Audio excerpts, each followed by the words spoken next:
केंद्र सरकार को दिए किसी भी करारनामे का पालन वास्तविक स्वरूप से नहीं किया है, हालांकि वो पर्यावरण के मामले में हो या पुनर्वसन के मामले में।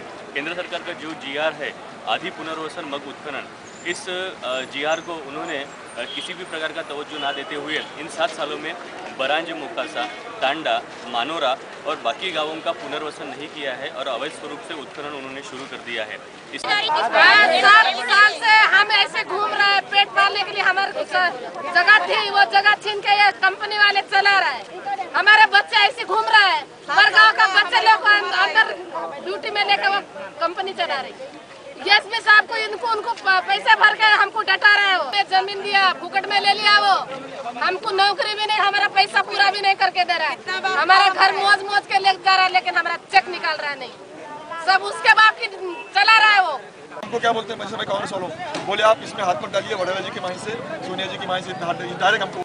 इंदिरा गांधी ने वसुंधरा नायक आमचा जातीचा 3-3 हेक्टर जमीन दिला, ते जमीन आम्हाला खाऊ नाही दिले म्हणून आता 7 सालापासून। बिल्कुल बिल्कुल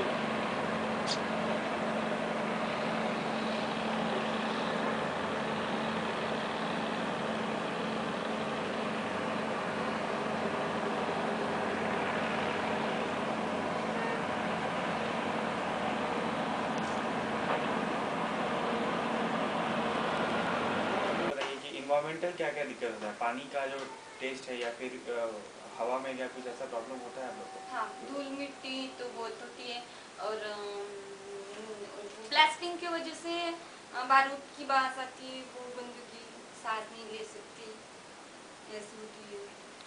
कम से कम 3-3 किलोमीटर तक और ब्लास्टिंग जो होती है ना, यहाँ से 3-4 किलोमीटर, 3 किलोमीटर कहाँ है? खदान कहाँ है? खदान यहाँ से 4 किलोमीटर है। घर को झटका लगता है इतना जोर से।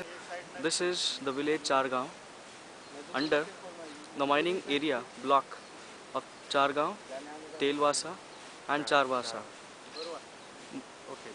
Dhorwasa. The video above is showing one of the houses destructed due to the blasting. Let us go inside to see the future impact.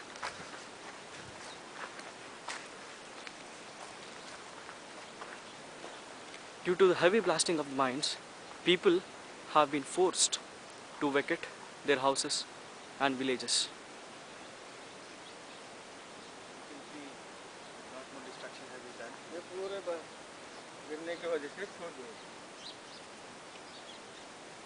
The houses have been destructed due to the mine blasting in the area.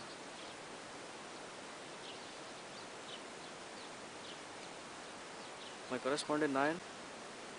The video is showing the Wardha river passing through the Chargaon river, Chargaon village.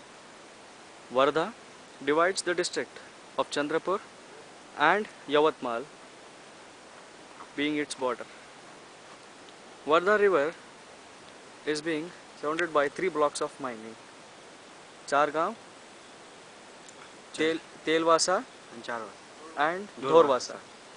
And look at this water. This is coming from Chargaon, which is a coal block, nearby coal block. You can see here the yellowish color of the impurity which has been occurred during the washing of the coal. So all the nearby soil has become yellow in color, and this is a small gateway through which the impure water has been transferred to this small river. Okay, used for drinking purposes for few people, so it is really hampering their livelihood conditions. Of the river is there, so how much pollution has been going continuously through this river channel, because there are 2 different distinct layers are there and after mixing the water, you can see here that it is going on the the whole of the river is been pollution has been done, and this type of small gate that's a small. यहाँ की जो local गाय भैंसी जानवर जो भी है, बैल वगैरह, बकरी वगैरह, वो कोई भी यहाँ का पानी पिएगा। पानी का फ्लो किधर से किधर है? इधर से इधर आता है कि नहीं, इधर से आ रहा है, ऐसे आ रहा है, ऐसे ही जा रहा हूँ, इधर जा रहा है।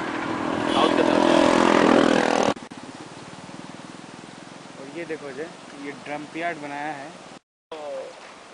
वाटर ट्रीटमेंट प्लांट है ना, वो उसका यूज़ नहीं करते। पानी में जो ऑयल, ऑयल, डीजल, ग्रीस, ये सब चीज़ें मिक्स होकर पानी बाहर निकलता है। पानी बाहर निकलने के बाद में उसमें जो कंटेंट्स होते हैं, वो कंटेंट्स है जो देहात में खेती उती करते हैं, उसके लिए वो ठीक नहीं है, घातक है।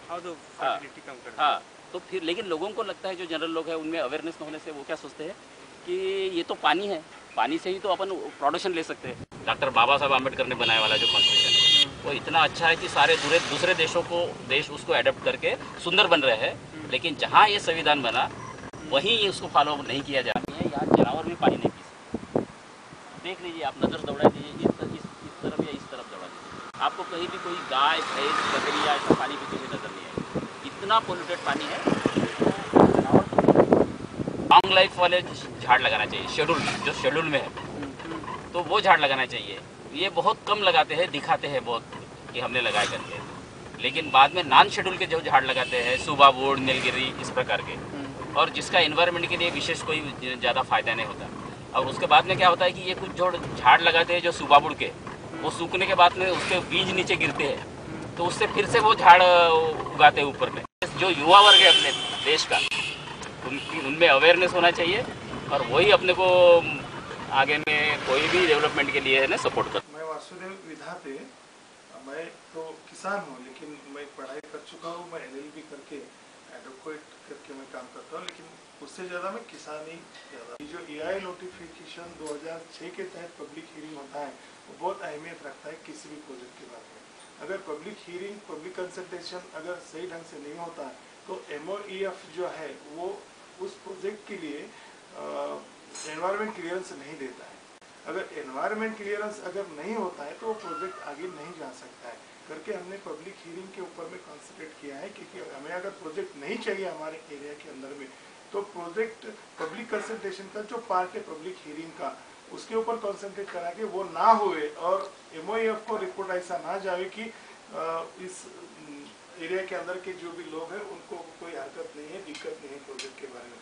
तो ऐसा मैसेज ना जाए करके हम हियरिंग में जाके और जो भी EI रिपोर्ट प्रिपेयर करते हैं प्रोजेक्ट प्रपोनेंट, उसमें जो लैक्टोरास है वो बता के हम रखते हैं लोग उनके सामने और कहते हैं कि बस ये झूठ है। तो बहुत सारे झूठ भी रिपोर्ट्स बनाए, डेटा भी उसमें बहुत सारा झूठ होता है, उसमें सच बात बहुत कम होती है और झूठ बात होती है।